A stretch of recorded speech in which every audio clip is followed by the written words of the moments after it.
नमस्कार, मैं आचार्य अनुपम जोली। तुला राशि वाले लोगों के लिए आगामी सप्ताह अर्थात 29 जून से आपके 5 जुलाई के बीच में ग्रहों का आपके जीवन पे प्रभाव और उसका समाधान लेकर आया हूं। शुरुआत करते हैं चंद्रमा से, जिसका प्रभाव सबसे ज्यादा हमारे मन पर और हमारे जीवन पे तेजी से पड़ता है। तो चंद्रमा का सफर इस हफ्ते धनु राशि से लेकर कुंभ राशि रहेगा, और चूंकि सप्ताह की शुरुआत धनु राशि से हो रही है जो आपकी पराक्रम राशि है, और ये तीसरा चंद्रमा सदैव बलि और खुश करने वाला होता है, तो सप्ताह की शुरुआत सशक्त हो रही है। तीसरे चंद्रमा में आपकी सुखद छोटी मोटी यात्राएं हो सकती हैं, आपके नए पुराने मित्र मिल सकते हैं, सामाजिक विस्तार हो सकता है, आपके कार्य की प्रशंसा हो सकती है, पराक्रम में वृद्धि हो सकती है। तो ये सब चीजें आपके लिए बड़ा सुखद रहेगा। सप्ताह मध्य में जरूर चौथा चंद्रमा हो जाएगा। चौथा चंद्रमा मानसिक चिंताओं का कारण बनता है। छोटे मोटी चीजों में हमें कहीं ना कहीं उदासी परेशानी का अनुभव करना पड़ सकता है। तो चौथा चंद्रमा हम नॉर्मली शुभ कार्यों के लिए अवॉइड करते हैं, चलते कार्य चलते हैं। तो वो समय कब होगा मकर राशि का? वो समय 1 जुलाई दोपहर 1:30 से लेकर 3 जुलाई रात 12 बजे तक। तो कहने का मतलब यह है कि आपका लगभग 2.5 दिन, मतलब 2 और 3 तारीख प्लस 1 तारीख का आधा दिन, ये 2.5 दिन का जो समय है आपके लिए मानसिक चिंताओं का हो सकता है। पर अभी बाकी ग्रहों की बात नहीं करी, अभी सिर्फ इतना ही। और शेष सप्ताह अच्छा है, तो सप्ताह की शुरुआत सप्ताह का अंत आपके पक्ष का है। सप्ताह मध्य में मानसिक चिंताएं हैं।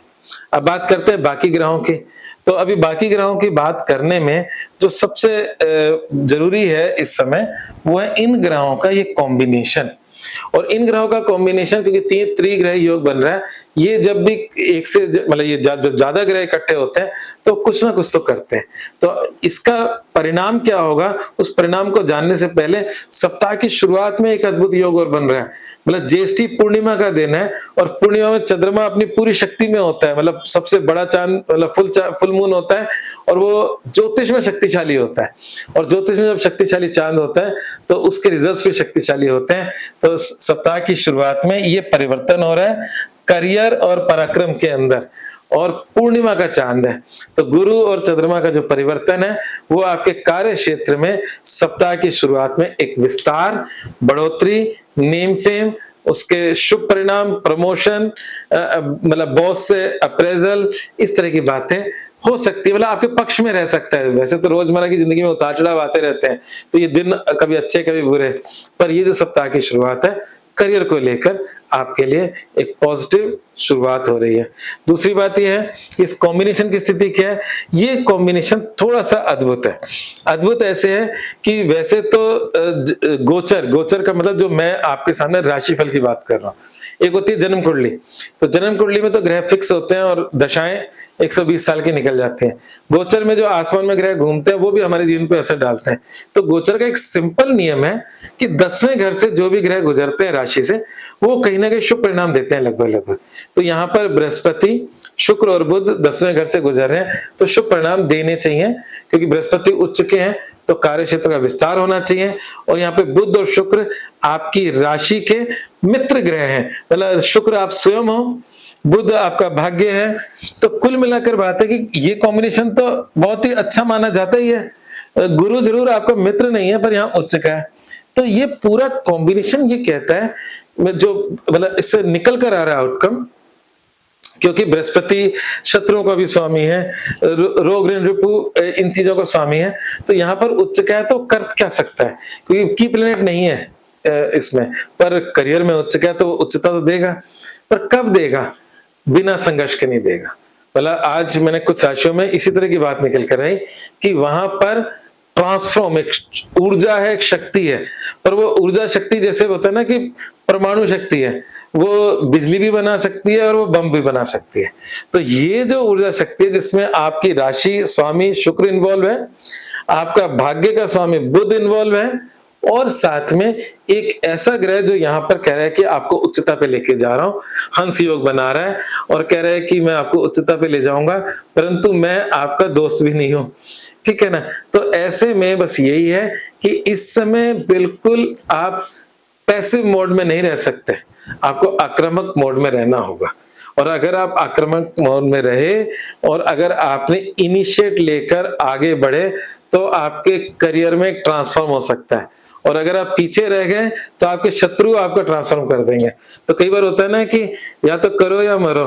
तो अभी स्थिति ऐसी है कि या तो शत्रुओं को अपने करियर में सिर पे चढ़ा लो, है ना, या फिर आप खुद मतलब बड़े कदम भरकर आगे बढ़ो। और जब आप बड़े कदम भर के आगे बढ़ोगे तो ऑटोमेटिकली रास्ता क्लीन होता चले जाएगा।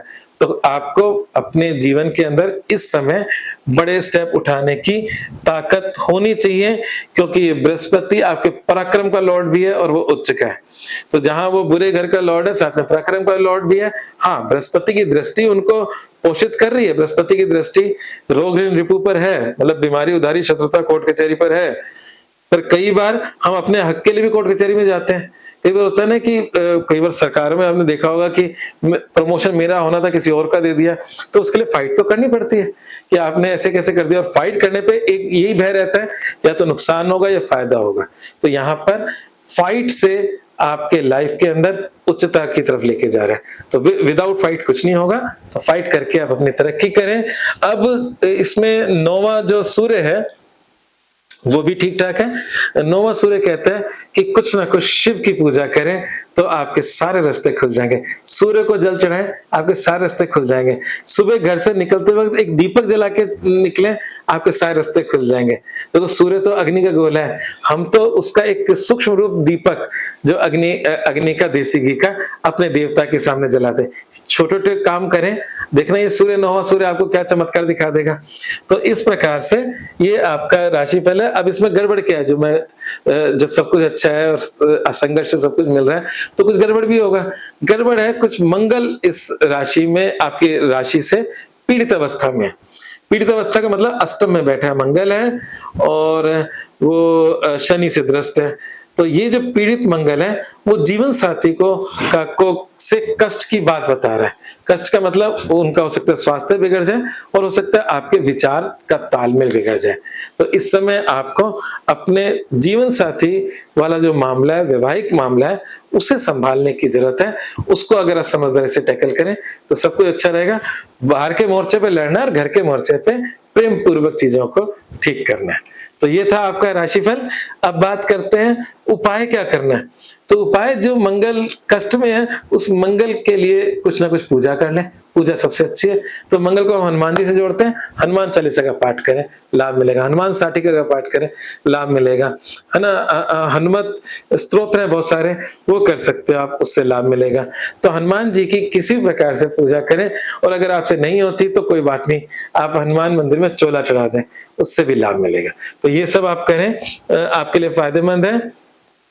मूल मंत्र यही है कि कार्य क्षेत्र में उन्नतिदायक समय है और वो बैठकर और पीछे रहकर नहीं होगा, नहीं तो दूसरे लोग हावी हो जाएंगे। अगर आप आगे बढ़कर चलेंगे तो आप सफलता जरूर प्राप्त करेंगे। आज बस इतना ही, धन्यवाद।